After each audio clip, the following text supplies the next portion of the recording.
یہ میرا پیغام درد دل سے تمام اہل تشیع برادری کے لیے، ان کے علماء، دوست، احباب اور تمام اہل سنت الجماعت اور پوری امت مسلمہ کے نام یہ درد دل میرا ہے کہ خدا کے لیے 1400 سال پہلے اٹھنے والی بات اور ایک ڈسکشن ہونے والی گفتگو جو وہیں پر ہوئی اور وہیں پر ختم پذیر ہوگی، آج 14 صدیوں کے بعد اس کو ٹٹولنے کی کیا ضرورت پیش آئی؟ کیوں اس کو بار بار کریدا چاہتا ہے؟ کیوں اس پہ ڈسکس کی جاتی ہے؟ اس کے پیچھے کیا نیت ہے؟ اس سے کیا چیز نکالنا چاہتے ہیں؟ اینڈ آف دا ڈے اس کا رزلٹ کیا ہے؟ آپ کے دلوں میں کیا چیز چھپی ہے؟ آپ اس مسئلے سے کیا چاہتے ہیں؟ آپ آنے والی نسل کو کیا دینا چاہتے ہیں؟ آپ آقا علیہ الصلوۃ والسلام کی امت کو اس کے ذریعے کیا فائدہ پہنچانا چاہتے ہیں؟ میرا سب سے سوال ہے یہ، چاہے وہ اہل سنت والجماعت ہیں، چاہے وہ اہل تشیع، کوئی بھی، میں نے کہا کل امت مسلمہ سے، کہ اس مسئلہ فدق کو اس طرح کریت کر، اس پر من گڑت اپنی کہاوتیں نکال کر کے، اسے زیب داستان بنا کر کے، اسے اپنے گھر کی ایک، میں کہوں کہ وہ تھڑا کانفرنس بنا کے، جس کو جو چاہتا ہے، ان ہستیوں پر اس طرح کی گفتگو کر کے اور بے جہا قسم کی نعوذ باللہ تہمتیں لگا کے اور پتہ نہیں کیا کیا کر کے، اس سے آپ دین اسلام کو کیا فائدہ دینا چاہتے ہیں؟ اس سے دین اسلام کو کون سی سربلندی ملنے جا رہی ہے؟ اس سے اپنی آنے والی نسلوں کو آپ کون سا دین منتقل کرنا چاہتے ہیں؟ اس کے ذکر سے آپ اپنے دل کی کس حقیقت سے لوگوں کو آشنا کرنا چاہتے ہیں؟ خدا را اس امت میں مزید ظلم نہ کریں، جتنا ہو چکا یہ کافی ہے۔ آج امت مسلمہ کو بدقسمتی سے انہی نام نہاد، وہ کہتے ہیں نیم حکیم جان خطرہ اور نیم ملا ایمان خطرہ، شاید اقبال نے ایسے جیسوں کے لیے کہا تھا کہ دین ملا فی سبیل اللہ فساد۔ ایسے لوگ جو ایک ایک نظریہ یہ رکھتے ہیں، اس طرح کی گفتگو کرتے ہیں، منبر و محراب کے وارث بن جاتے ہیں اور امت کو گمراہی کا شکار کرتے ہیں، آنے والی نسل کو ایسے چیلنجز میں ڈال دیتے ہیں۔ خدا کے لیے کل بروز قیامت ہم اس بارگاہ میں کیا جواب دیں گے کہ جس کے لیے شیخ سعدی رحمت اللہ علیہ فرمایا کرتے تھے کہ برقول ایمان کنی خاتمہ، یہ ان کا ایمان ہے، یہ جذبہ ہے۔ ایک آپ بھی ذکر کرتے ہیں، ایک آپ کا بھی انداز ہے۔ کل تاریخ میں دیکھیں کیا کیا انداز تھا اہل بیت اطہار سے، ہمارے اکابرین کس طرح سے پیش آتے تھے۔ امام شافعی رضی اللہ تعالی عنہ، آپ کے یات مقدسہ کا انداز دیکھیں، وقت کے امام کس طرح سے آپ کی بارگاہ میں حاضر ہوتے تھے۔ شیخ سعدی رحمت اللہ علیہ کی میں نے آپ کو بات کی، خواجہ معین الدین چشتی رحمت اللہ تعالی علیہ، آپ ان ہستیوں کو پڑھیں کس انداز سے ان کی بارگاہوں میں پیش کیا جاتا تھا۔ اب مسئلہ تو میں نے بھی آپ کی خدمت میں عرض کیا، مجھے بتائیے میں نے اس میں کون سی ڈنڈی ماری ہے؟ میں نے بھی آپ کو وہی نفس مضمون آپ کی خدمت میں عرض کر دیا جس کو ایک عام، اور میں سمجھتا ہوں ایک عالم بھی بڑی اچھی طرح سے سمجھ سکتا ہے اس مسئلے کو۔ میں نے بھی تو وہی چیز بیان کی ہے۔ اگر پہلی تو بات ہے کہ اس مسئلے کو ضرورت نہیں ہے چھیڑنے کی، ضرورت نہیں ہے اس پہ ڈسکس کرنے کی، مجھے بتائیے اس میں کون سی کوئی توحید کا ناؤز باللہ کوئی مسئلہ آ گیا کہ آپ کسی ناؤز باللہ العیاذ باللہ کہ اس کے ذریعے آپ کسی کو عقیدہ سمجھا رہے ہیں؟ اس مسئلے کو ذکر کر کے آپ کسی کو وضو کا طریقہ، کوئی فقہ اصول بتا رہے ہیں؟ اس مسئلے کو آپ ذکر کر کے لوگوں کی کون سا، ہمارا حکم کیا ہے، ہمارا قرآن ہمیں کیا کہتا ہے، ہماری ذمہ داری کیا ہے، تأمرون بالمعروف وتنہون عن المنکر، ہم بحیثیت امت تو ہمیں یہ ذمہ داری دے گی، اور ہم نے کون سے کام پکڑ لیے ہیں؟ ہم کس سمت پر چل پڑے ہیں؟ ہم نے کون سا راستہ اختیار کر دیا ہے؟ جب چاہتے ہیں ناؤز باللہ الیاذ باللہ، ہم نے دین کو مذاق بنا لیا ہے۔ اس لیے دین کو مذاق بنایا ہے کہ ہمیں سونے کی چمچ کی طرح منہ میں مل گیا ہے۔ ہم نے آقا کے ساتھ جنگیں نہیں لڑی ہیں، ہم نے غار ثور میں حضور کے ساتھ ہم نے قیام نہیں کیا ہے، ہم غار ہرا میں جا کر قیام نہیں کرتے رہے، ہم نے آقا علیہ الصلوۃ والسلام کے ساتھ وادی طائف کے اندر اپنے جسم اقدس کو لو لوہان نہیں کیا ہے، ہم نے آقا علیہ الصلوۃ والسلام کے ساتھ جنگ احد میں اپنے دندان مبارک شہید نہیں کروائے ہیں۔ ہم نے یہ ٹھیکہ اٹھا رکھا ہے کہ ہم دین کا مذاق اڑائیں، ہم دین کے ساتھ غداری کریں، ہم اس طرح دین کو مسخرہ بنا لیں۔ یاد رکھ لیں دوستان محترم، کلکم راعٍ وکلکم مسئول عن رعایتہ، ہر شخص اپنی ذمہ داری کا جواب دہ ہوگا۔ ہر بولنے والا عالم ہے، کوئی فاضل ہے، کوئی خطیب ہے، کوئی قاری ہے، کوئی کسی بھی سٹیج پر ہے، ہر شخص اپنا ذمہ دار ہوگا۔ اور کیا جواب دے گا وہاں پر کوئی کھڑا ہو کر؟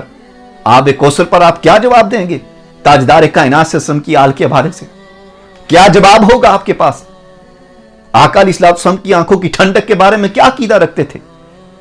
आका अलैहिस्सलाम के जिगर के टुकड़े का जब नाम नामी आता था तो आपकी निगाहें झुकती थी, आपकी जुबानों को लगाम टूट जाती थी? किस तरह का आपका तरीकेकार था? अंदाज गुफ्तगू क्या था? क्या हमें सिखाया जाता है? खुदारा दोस्तान मोहतरम, वो बड़े लोग थे, वो बड़ी हस्तियां थी, उनको अल्लाह ताला ने अपनी हयात मुक़द्दसा के अंदर जन्नत के बिशारतें दे दी, जन्नत की सरदारियां दे दी, जन्नत की चाबियां दे दी। वो तो हर जगह हर लिहाज से हमसे बहुत आला और अरफा हैं, वो तो कामयाब हो गए। लिहाजा कहीं ऐसा ना हो हम हमारे बात करने से हम उनके ईमान की कोई गारंटी तो उन्हें दे नहीं सकते, हमारी हैसियत क्या है, लेकिन कहीं ऐसा ना हो कि कहीं हम अपना ईमान जाया कर बैठे। लिहाजा खुदा के लिए मैं हाथ जोड़कर तमाम अहले इल्म से भी गुजारिश करता हूं, तमाम सुनने वाले दोस्तान मोहतरम से गुजारिश करता हूं, बिलखुसूस एक आम जो मेरे सुनने वाले मेरे दोस्त भाई हैं, जो मेरी तरह एक सादा लो इंसान है, खुदा के लिए मैं आप दोस्तों की बारगाह में अर्ज करूंगा कि कुछ जगह होती हैं जहां पर इल्म का रिश्ता होता है, कुछ जगह होती हैं कुछ जगह होती हैं जहां फकत इल्म का रिश्ता होता है, फिर वहां पर इल्मी मुज़ाकरा भी चलता है, वहां मुनाजरा भी चलता है, वहां मुजादला भी चलता है, वहां सब कुछ होता है। मगर कुछ जगह होती हैं जहां सिर्फ दिल का, अदब का, मोहब्बत का और इश्क का तल्लुक होता है, वहां इल्म की बात नहीं चलती।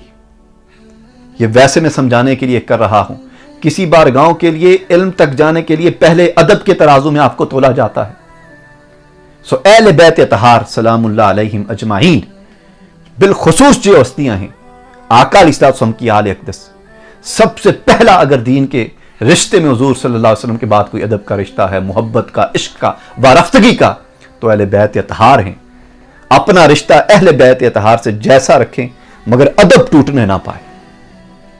सबसे पहला रिश्ता अदब का रिश्ता है, अहले बैत अतहार से मोहब्बत का रिश्ता है, इश्क का रिश्ता है, गुलामी का रिश्ता है, यह ताल्लुकदारी है। इसलिए शेख सादी रहमतुल्लाह अलैह ने अर्ज की थी कि बारी ताला तेरी बारगाह में अर्ज करते हो कि बरकौल ईमान कुनी खात्मा की जो बात आपने की उस पर आप जिक्र करते हुए अर्ज करते कि या बारी ताला सैयदा कायनात के बच्चों का वास्ता कि मेरा खात्मा ईमान पर फरमाना। तो मेरा ये पैगाम है कि आप में से हर एक का यही जज्बा होना चाहिए जो शेख सादी रहमतुल्लाह ताला अलैह का है, और हमारा ये ईमान और अकीदा भी है कि हमारे दोनों जहां की बख्शिश की नजात अहले बैत अतहार की बारगाह में है। और दूसरी बात मैं आखिर में ये जिक्र करूंगा कि बदकिस्मती से जब इस तरफ कोई बात की जाती है, अब मैं क्या करूं, मुझे तो शर्म आ रही है बदकिस्मती से, फिर सहाबा इकराम अलैहिम रिदवान अजमाइन, जमी सहाबा इकराम, आका के खूबसूरत प्यारे सितारे चमकते दमकते, जिनके ज़रिए से हम तक आका अलैहिस्सलाम का दीन मतीन अमलन पहुँचा, इल्मन पहुँचा, जिनकी बारगाहों से हम खोशा चीनी करते हैं, खुदा के लिए फिर उनको भी आप इसमें लताड़ने की नाउज़बिल्लाह कोशिश करते हैं। मेरी आप या दूसरे की क्या हैसियत है, अपनी औकात देख कर हमें आगे बढ़ना होगा।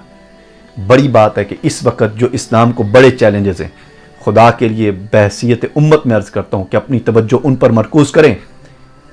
इंटरनल और एक्सटर्नल पे किसी की निगाह ही नहीं, हम तो इंटरनल खुद आपस में गुत्थम गुत्थे। हमारा हाल तो ये है, आलमी सतह पर इस वक्त इस्लाम को क्या चैलेंजेस हैं और इस्लाम किस तरफ जा रहा है, और जो अपने आप को नाम निहाद अपने आप को उलमा डिक्लेयर कर चुके वो उम्मत को गुमराही की तरफ ले जाए जा रहे हैं। इस वक्त ज़रूरत है, संजीदा उलमा से मैं गुजारिश करूँगा कि वो मैदान अमल में उतरें और अपनी बेहतरीन गुफ्तगू और बेहतरीन इल्म के साथ अकीदा हक़ आने वाली नस्ल को मुंतकिल करें, ताकि आका अलैहिस्सलाम का जो फरमान आली शान है और कुरान का जो हुक्म है बिलखुसूस तअमुरूना बिल मारूफ व तनहौना अनिल मुनकर का फरीज़ा सर अंजाम देते हुए इस वक्त ज़रूरत है कि हम दीन इस्लाम की आलमी सतह पर अपनी पजीराई के लिए और गलबा दीन हक़ की बहाली के लिए खिदमत सर अंजाम देते हुए अपनी अगली नस्लों को दियानतदारी के साथ और पूरी ज़िम्मेदारी के साथ ये अकीदा हक़ मुंतकिल करें। दुआ है कि अल्लाह ताला हमें दीन को सही मानों में समझने और अपनी अगली नस्ल देते हुए अपनी अगली नस्लों को दियानतदारी के साथ और पूरी ज़िम्मेदारी के साथ ये अकीदा हक़ मुंतकिल करें। दुआ है कि अल्लाह ताला हमें दीन को सही मानों में समझने और अपनी अगली नस्लों को मुंतकिल करना नसीब फरमाए। वमा अलैना इल्लल बलाग।